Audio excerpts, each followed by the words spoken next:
Ladies and gentlemen, how you guys doing? It's Phil Jones. It's the Unfiltered Truth. I'm here with my boy, Fago Franklin. How you doing, man? I'm well, man. How about yourself? Doing great, doing great. Dude, we got a lot to chat. We got a lot to dive in. We have recent news of Eagles losing their head coach, Doug Peterson. And I want to get your thoughts on that right away. Oh, man. First and foremost, thank you for having me on the show. Secondly, as you just stated before off the air, this was a long time coming. I mean, Doug Peterson has been a good coach. He actually got us to the Super Bowl his first year. After that, he hasn't been the same. I mean, you're going for it all the time on fourth down conversions, fourth and short, where you can actually take points to keep your team in the game. Whereas instead of, taking a risk and not converting on that down. That was his biggest downfall this year as well as last year. We have a horrible offensive line. And then, of course, the quarterback situation with Carson Wentz and Doug Peterson. It got to the point where Carson Wentz wanted to leave because whatever happened in the locker room with Doug Peterson and him, he wanted to be gone. It was either Doug Peterson gone or either Carson Wentz getting traded to potentially the Indianapolis Colts. So we knew it was going to come. I didn't know it was going to be sooner than later.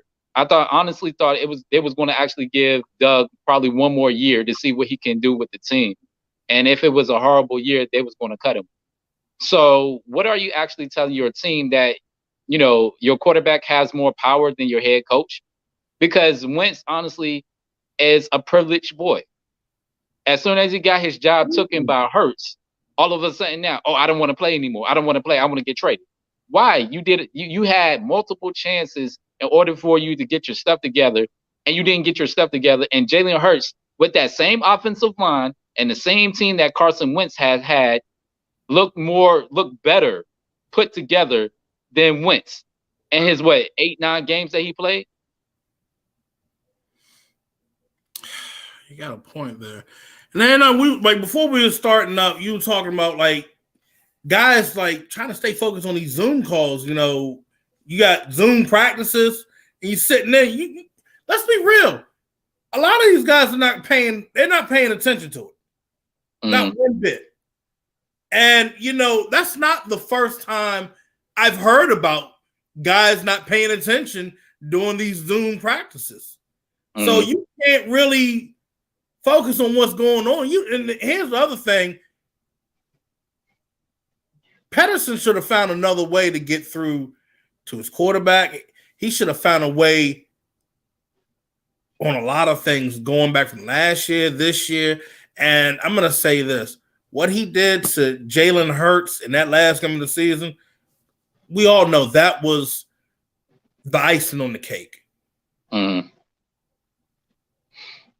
I agree, because my whole thing is what are you actually telling players, coaches, youth, people that have dreams, that it's A-okay to quit on your dream, that it's A-okay to stop playing?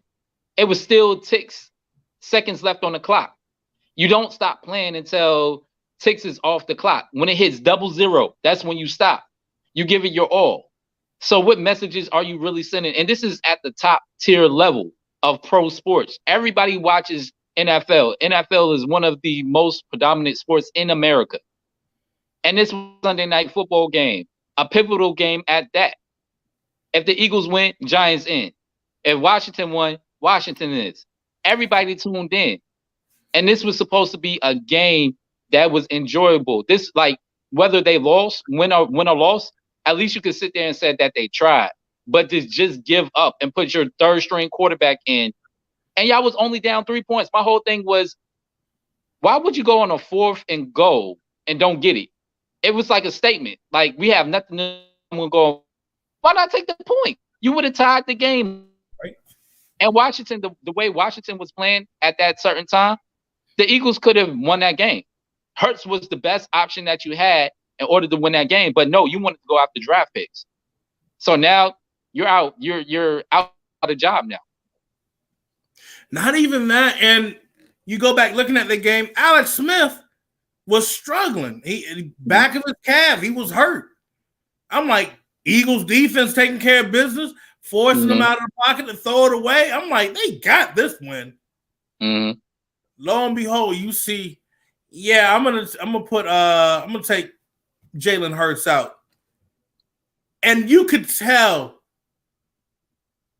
anybody that was watching that game, they're just like they had this facial expression that I'm making right now, like, what Yep. in God's name are you doing? Mm-hmm.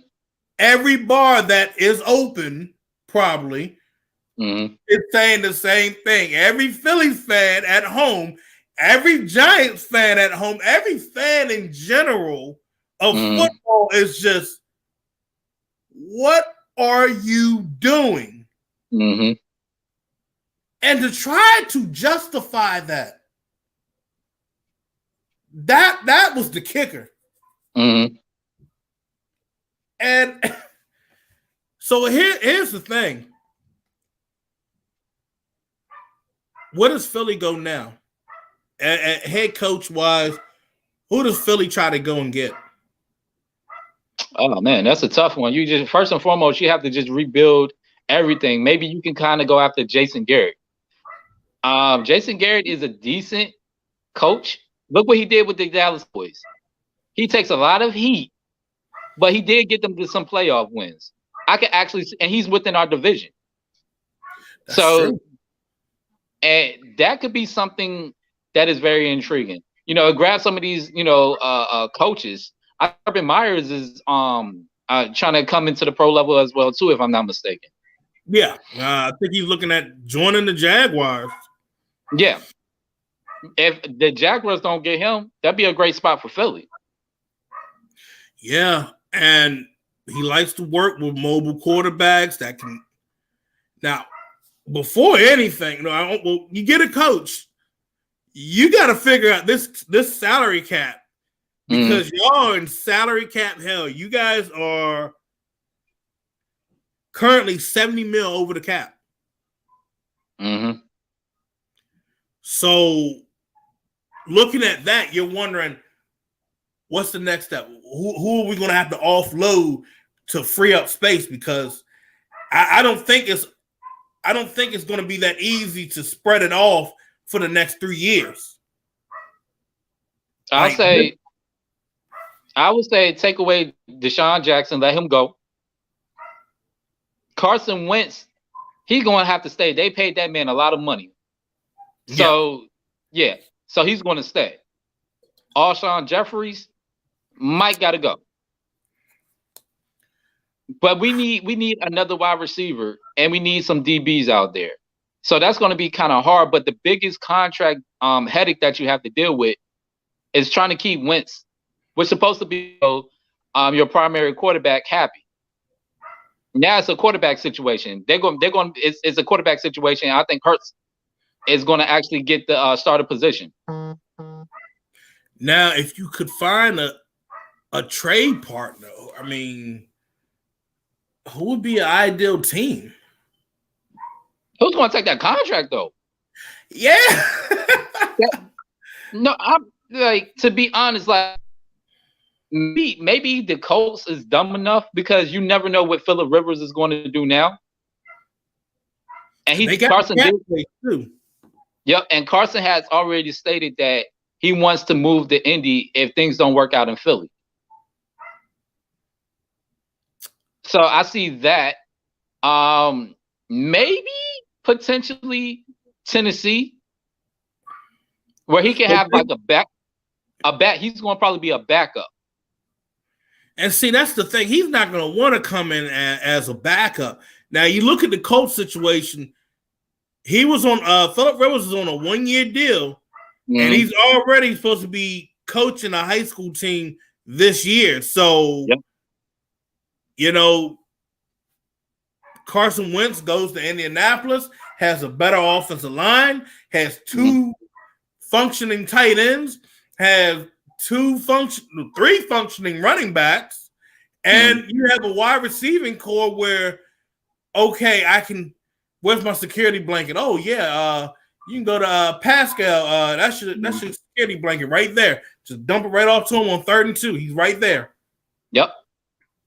So he would be going into a situation where he's comfortable. He's going. Frank Wright? He's going to a former face. Mm-hmm. So or how about this? Okay. Here's an intriguing team or two teams. The 49ers or either Denver. Denver. It's like you're almost going back into square one. It's like almost going back to Philly in a way. Your O-line's kind of shaky. Your running back situation is shaky, and they got some nice wide receivers out there. They do. That's the only plus part. You got a good tight end. Mm-hmm. So it's kind of looking like Philly when you guys were in the playoffs. Yeah. But the coach, that's the question part. That's the question mark right there. Because I'm still not sold on him. Fangio as a head coach. Yeah. I'm not sold on him. Like he's a great coordinator, but him as a head coach, I don't think he meshes well. Because you gotta worry about, you got like, okay, I got the offense, I got the defense, I got the special teams, and how you're trying to like respond and speak to other players, and it's like, bruh, like you talking like you coordinated with your regular group, and that's not how you should be acting. And exactly. You look at the last 2 years he's been there, all he's gotten is what, 7-9 and what, 6-10. So I think about he had what was them this year? I think they were what, 5-11? Something like that, yeah. And that's because of that quarterback situation. You regressed. Yes. Because do you think Drew Lock out there, do you think he could be actually a primary quarterback? I think he can if you give him the right protection. And a lot of folks have to factor in what happened this year. You had COVID-19 playing a major impact on a lot of these organizations. You look at like, oh damn, like you lost your whole quarterback room. Oh, right there, you lost your whole entire defense right there. Oh wow, you lost your receivers right there. Oh, Cleveland lost the head coach yesterday, but they still managed to win. They beat the brakes off the Steelers. Jesus, man, hey, that's what we're talking about. We're gonna win this for coach. That's the true definition of we're gonna win it for coach.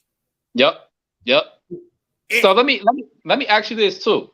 Okay. So since we're on Cleveland a little bit right now, so do you honestly think they could shock the world again, beating the Chiefs? They got the right mechanics, and the Chiefs defense give up over 20 points per game. The key here is this: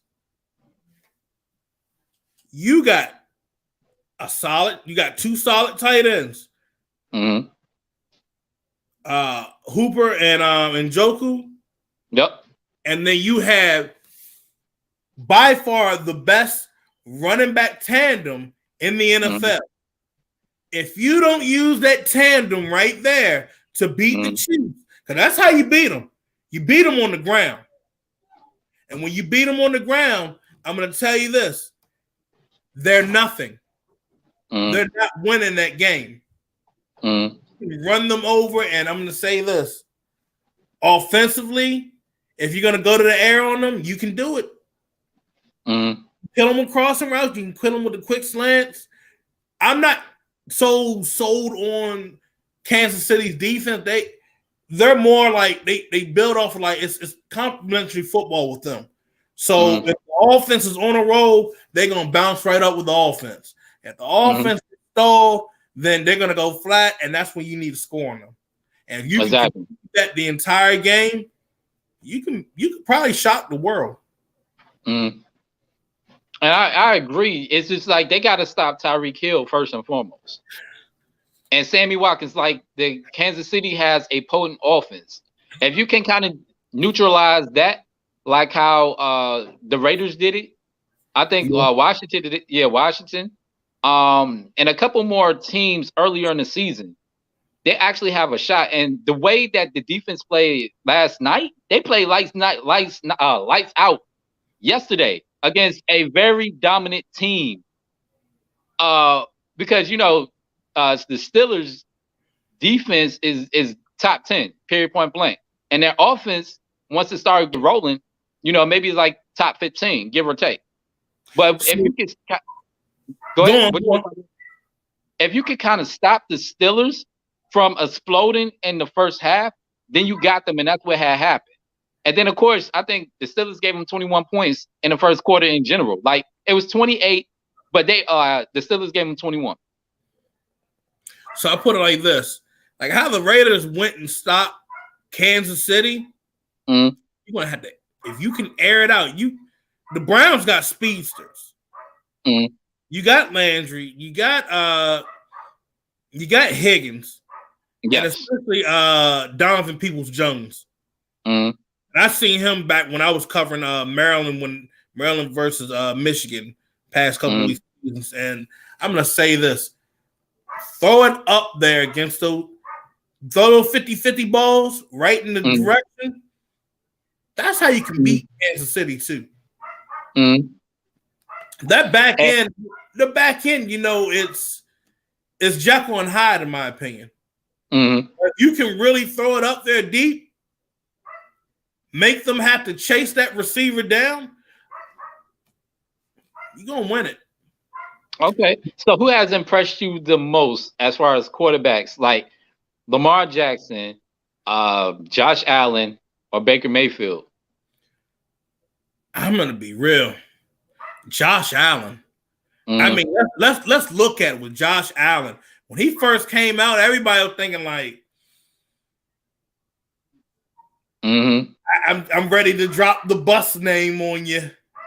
But mind you, and I'm going to tell everybody, never drop a bus on any rookie their first year.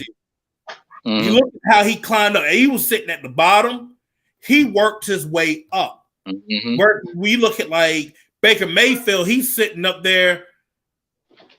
He's sitting up there like right in the middle of the pack.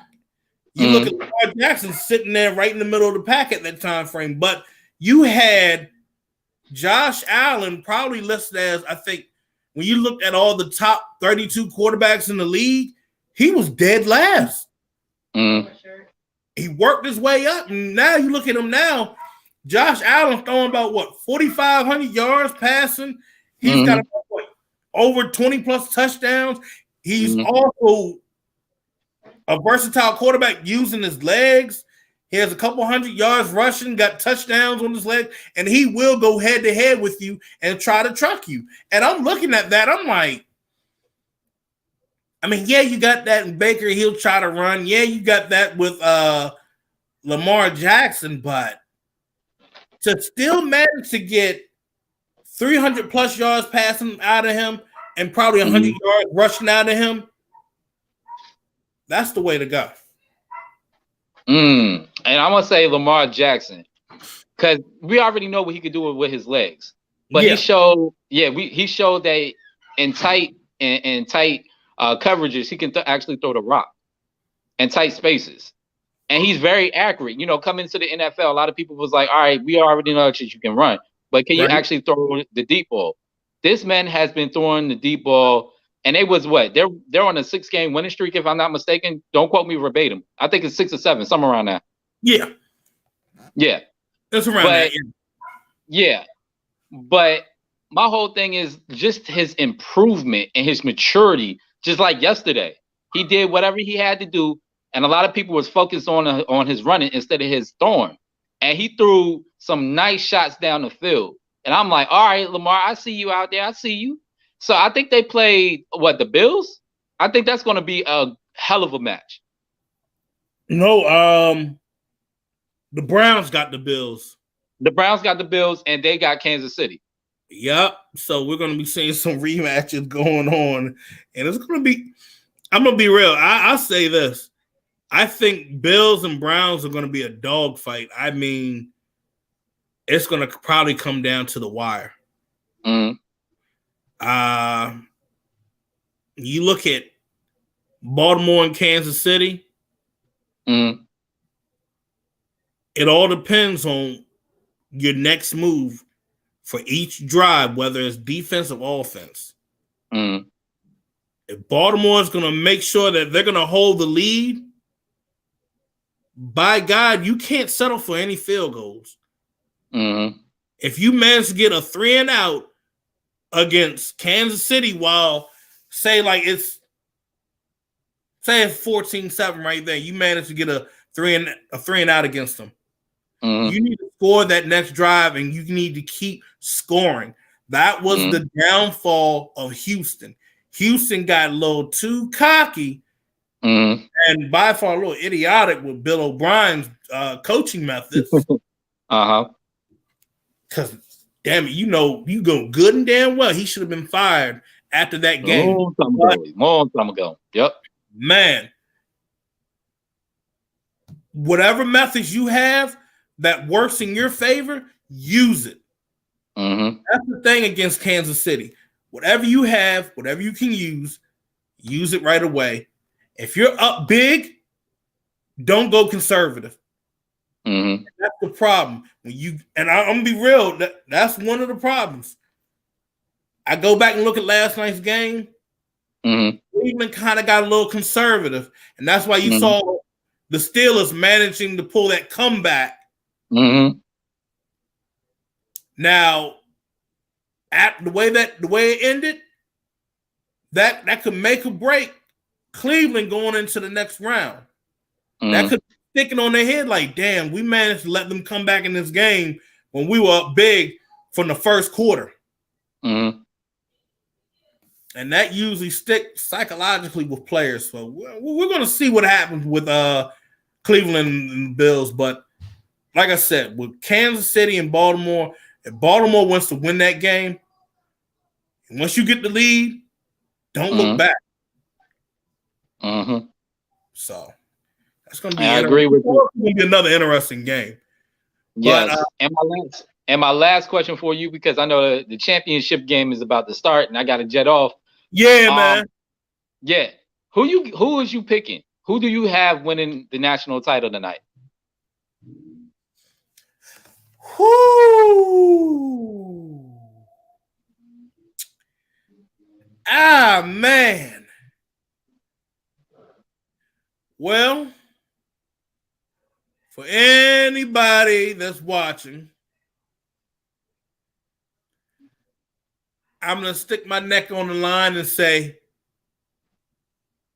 the Ohio State. I got them winning by 10.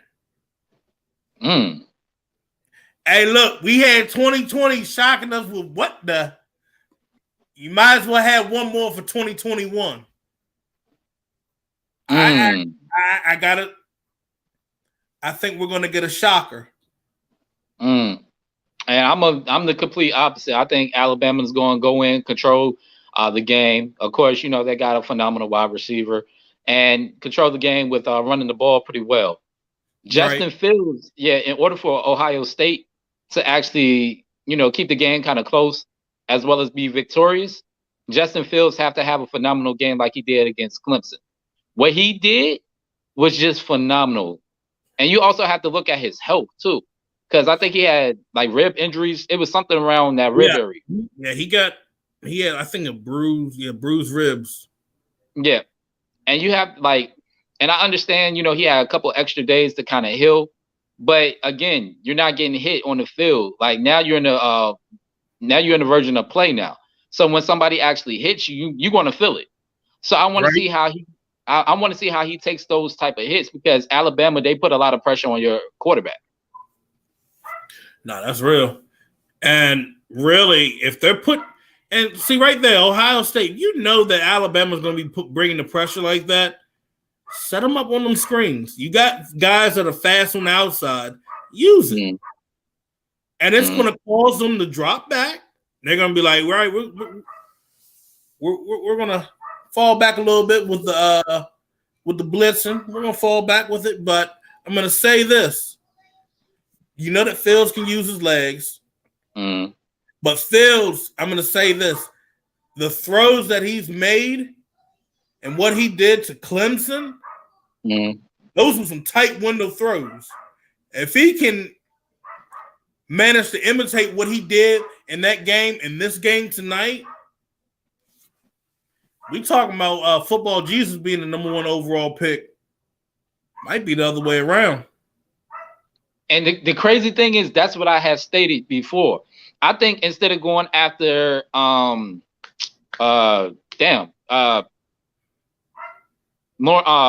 Lawrence, I couldn't think. I lost my train of thought for like 2 seconds. Trevor Lawrence. Yeah, Trevor Lawrence. I think you should go after Justin Fields. He's more of a better dynamic quarterback. He can extend plays with his legs, and I understand that Trevor can do it as well. But Justin is much faster than Trevor. And now, go ahead. I'm going to add this right here. With what's went on with the track record of Ohio State quarterbacks, all eyes are on Justin Fields. Yes. Well, what happened with Haskins was already within his second season gone off an NFL team. You look at all the Ohio State quarterbacks over the years, they either been third string or they didn't last. All eyes are on Justin Fields to see if he can change the tide with that. And if he does that, that's going to be huge. And I agree with everything you're saying. But right now, any last words or thoughts for tonight's game before we both jet off? Because we both got to, do these recaps and different things of that nature for our audience. Yeah. Other than that, I can say Ohio State final score for this game will end up being 42-30. Well, I'm going to say 42-35. I'm going to say a little bit more. Okay, I'm going to say a little bit more tighter. Maybe like a 23-20 game in favor of Alabama. All right. It's gonna go down. Even though I said that Alabama, they would control the game, I personally think in the second half, Ohio will adjust, and so they're gonna get a couple of scores, but they're gonna need a field goal in the last 2 minutes of regulation. They're not gonna get that field goal.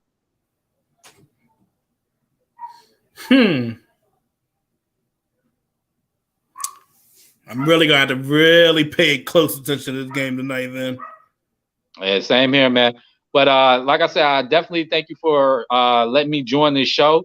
I would definitely come back next week or so if you allow me, and we could definitely talk about the divisional matchups of next week.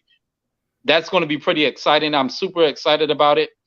For your viewers, if they want to actually view some of my work, you can check me out on Facebook, which is my name, Fago Franklin III. You can check me out on Instagram, which is SuperJournalist87. You can actually Google me to see all the exclusive interviews that I have done with your favorite celebrities or athletes, Fago Franklin III. Or either you can look me up on LinkedIn, which is Fago Franklin III as well. Again, thank you for letting me join your show. I definitely appreciate the conversation and joining you, man. Hey, man, appreciate you joining me tonight, man. Yes, sir. Definitely have a blessed one, and we'll talk soon, man. All right, man. Take care. Yes, sir. You too. All right, now. All right, that's Fago Franklin, you guys. Later on, I will also be later on either tonight or tomorrow. We'll have a recap show for the CYM Creative Young Minds. I have a recap on the games from Saturday and Sunday, and we'll go over that.